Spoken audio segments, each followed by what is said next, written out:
Vous êtes-vous déjà demandé comment réagir lorsque quelqu'un vous manque de respect en public? Ou dit une blague désagréable qui vous fait vous sentir inférieur aux autres? Quelle est la bonne manière de gagner du respect, même si la personne qui vous manque de respect a l'habitude de dévaloriser les autres? Au cours de cette vidéo, des conseils et astuces psychologiques et comportementaux seront explorés, qui, une fois adoptés, vous donneront la capacité de gérer la situation efficacement, gagnant immédiatement le respect des gens. Alors regardez cette vidéo jusqu'à la fin, parce que nous allons vous dire exactement quoi faire quand quelqu'un essaie de vous humilier en public. Commençons par une analyse de la raison pour laquelle vous vous trouvez dans cette situation et pourquoi votre présence pourrait ne pas recevoir le respect qu'elle mérite.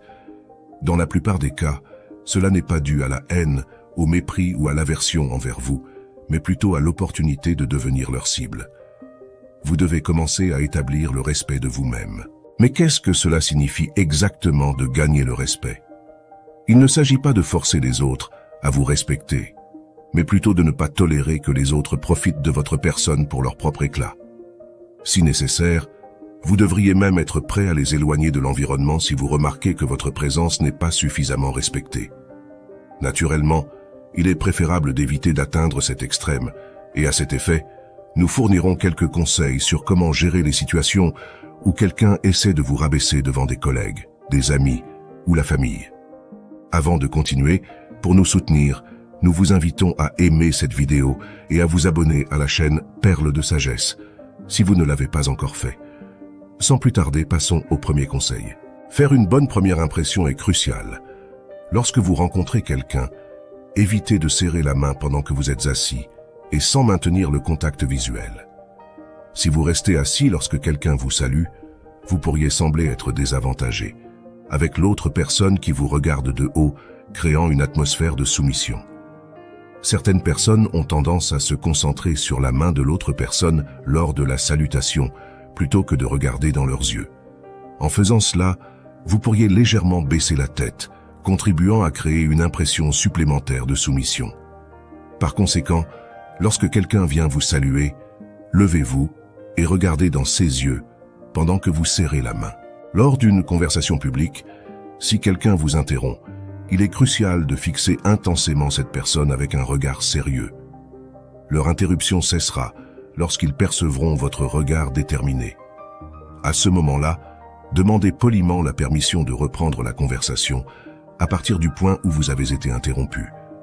Par exemple, avec des expressions comme « puis-je continuer » ou « puis-je reprendre là où je me suis arrêté ». Cette attitude fera comprendre à l'orateur que son interruption était irrespectueuse, l'incitant à vous accorder la permission de continuer et à réaliser l'importance de ne pas vous interrompre à nouveau lors de votre présentation. Quand vous êtes dans un groupe d'amis et que quelqu'un essaie de faire une blague pour vous humilier, faites exactement ce qui suit. Premièrement, ne réagissez pas du tout. Faites semblant de ne pas avoir compris ou entendu la blague.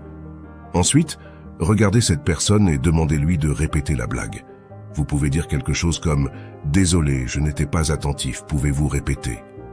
En faisant cela, vous montrerez aux gens que la blague ne vous a pas du tout affecté, et vous pouvez également détourner la situation en mettant la personne qui a fait la blague mal à l'aise à cause du revirement inattendu où vous demandez à répéter la blague. Cette personne aura donc deux options, fuir en changeant de sujet ou essayer de répéter la blague. Cependant, une blague racontée une deuxième fois n'a pas le même effet comique. En faisant cela, vous réussirez non seulement à sortir d'une situation gênante, mais vous retournerez la situation vers la personne qui a essayé de vous rabaisser. Le quatrième conseil est une astuce psychologique utilisée par Thomas Shelby. Faites très attention lorsque quelqu'un essaie de vous provoquer ou de vous mettre en colère. Faites exactement ceci pour montrer que vous ne jouez pas son jeu. Posez une question ou faites un commentaire qui n'a rien à voir avec le contexte de la discussion en cours. Par exemple, savez-vous s'il y a un endroit à proximité pour prendre un café? Ou je pense que j'en ai fait trop avec le parfum aujourd'hui.